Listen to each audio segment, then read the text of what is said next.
خلیج فارس کے پانیوں میں ڈالر غرق ہو چکا ہے اور پیٹرو ڈالر کا جو ایک بت تراشا گیا تھا امریکہ کی جانب سے کہ تمام تیل کی جو تجارت دنیا میں ہوگی وہ ڈالرز میں ہوگی، وہ بھی اب بت پاش پاش ہو چکا ہے۔ اور اسی کے ساتھ آبنائے ہرمز پر ایک مہر بھی ثبت ہو گئی ہے سیکیورٹی کی ایران کی جانب سے کہ اس آبنائے ہرمز کو اب کوئی نہیں کھلوا سکتا، یہ صرف ایران کے کنٹرول میں تھی، ہے اور رہے گی۔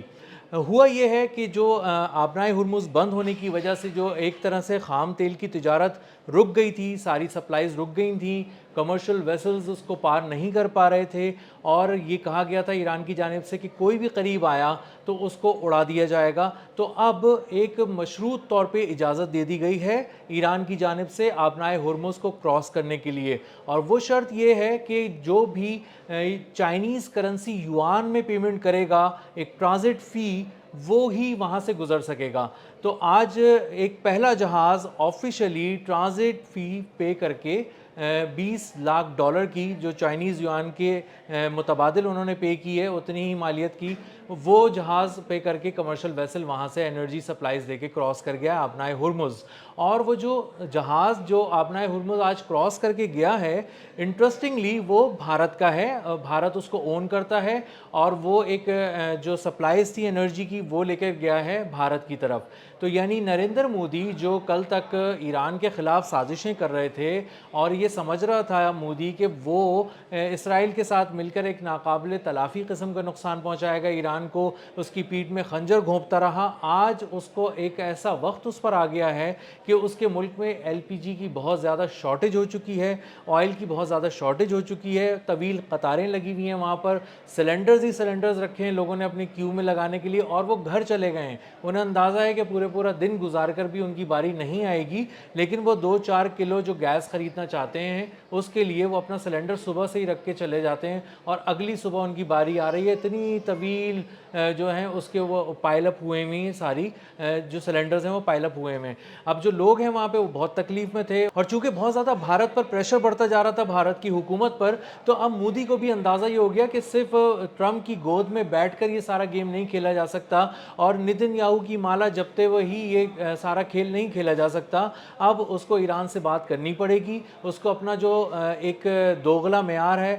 دوغلا پن ہے، اس کو ختم کرنا پڑے گا، دوہرا معیار ختم کرنا پڑے گا، اور اب ایران سے دوبارہ آ کے بات کرنی پڑے گی کہ پلیز آپ ہمیں آبنائے ہرمز سے گزرنے دیں تاکہ ہماری انرجی سپلائیز بلا تعطل بھارت پہنچ سکیں، اور وہاں جو ایک انرجی کا بہت شدید کرائسس آیا ہوا ہے وہ کم ہو سکے۔ تو آج بھارت نے 20 لاکھ ڈالر کے مساوی چائنیز یوان پے کر کے اس جہاز کو آبنائے ہرمز سے کراس کروا لیا ہے، اور صرف ایک یہی جہاز نہیں ہے، اور بھی بہت سے جہاز جو وہاں پر کہیں کھڑے ہوئے تھے ان کے انجنز آف کر دیے گئے تھے، اور وہ قریب نہیں آ سکتے تھے آبنائے ہرمز کے، کیونکہ ایرانی پاسداران انقلاب نے ایک بہت ہی دو ٹوک الفاظ میں ان کو وارننگ دی تھی کہ اگر کوئی قریب آیا کوئی کمرشل ویسل اور اس نے گزرنے کی کوشش کی تو اسے تباہ کر دیا جائے گا، اور کچھ کمرشل ویسلز کو نشانہ بھی بنایا گیا ایران کی جانب سے سبق سکھانے کے لیے۔ اسی کے ساتھ ساتھ جب کچھ کمرشل ویسلز کا تھا یہ بات کہ کسی طرح وہ آگے آئیں گے اور نقصان زیادہ ہوگا اور سویلینز کا نقصان اتنا نہیں ہونا چاہیے، ٹریڈ کا نقصان اتنا نہیں ہونا چاہیے، تو ایرانی پاسداران انقلاب نے ایک ٹیکنالوجی کا بھی استعمال کیا، اور انہوں نے جو کمرشل ویسلز تھے ان کے جو جی پی ایس سسٹم تھے ان کو جیم کر دیا سیٹلائٹس کے ساتھ، اور وہ ان کی نیویگیشن کو چکرا کر رکھ دیا، تو وہ ایک طرح سے اندھے ہو گئے، ان کو سمندر میں راستہ نہیں ملنے لگا، نہیں نظر آیا، اور اس کے بعد انہیں وہ اس بات پہ مجبور ہوئے کہ وہ اپنے آپ کو کسی ایک کنارے پر رکھیں اور وہاں پر اپنے انجن کو آف کر دیں، اور وہاں پر بالکل ایران کے پاسداران انقلاب کی جانب سے جو ایران کی نیوی ہے اس سے کوئی مڈبھیڑ کسی طرح کی بھی ان کی نہ ہو، تو انہوں نے ان کی ہدایات پر عمل کرنا شروع کر دیا اور آبنائے ہرمز کو کراس نہیں کیا۔ دوسری طرف ٹرمپ اصل میں بہت زیادہ زور دے رہے تھے کہ وہ اپنی بحری فوج کو بھیجیں گے آبنائے ہرمز کے پاس، وہ پہلے خلیج فارس کو پار کرے گی اور اس کے بعد آبنائے ہرمز کے پاس پہنچے گی، اور وہاں پہ جو پھنسے ہوئے کمرشل ویسلز ہیں ان کو ایسکارٹ کرے گی، اپنی حفاظتی حصار میں لے گی اور آبنائے ہرمز پار کرائے گی۔ اور بہت ساری جو کمرشل ویسلز کے جو اونرز تھے ان کو بھی اس بات کا انتظار تھا، کچھ جن ملکوں کے کارگوز اس پہ تھے ان کو بھی اس بات کا انتظار تھا کہ کسی طرح امریکہ آگے آئے گا اور وہ ان کو اپنی حفاظت میں لے کر آبنائے ہرمز پار کرا دے گا، لیکن ہوا یہ کہ بہت زیادہ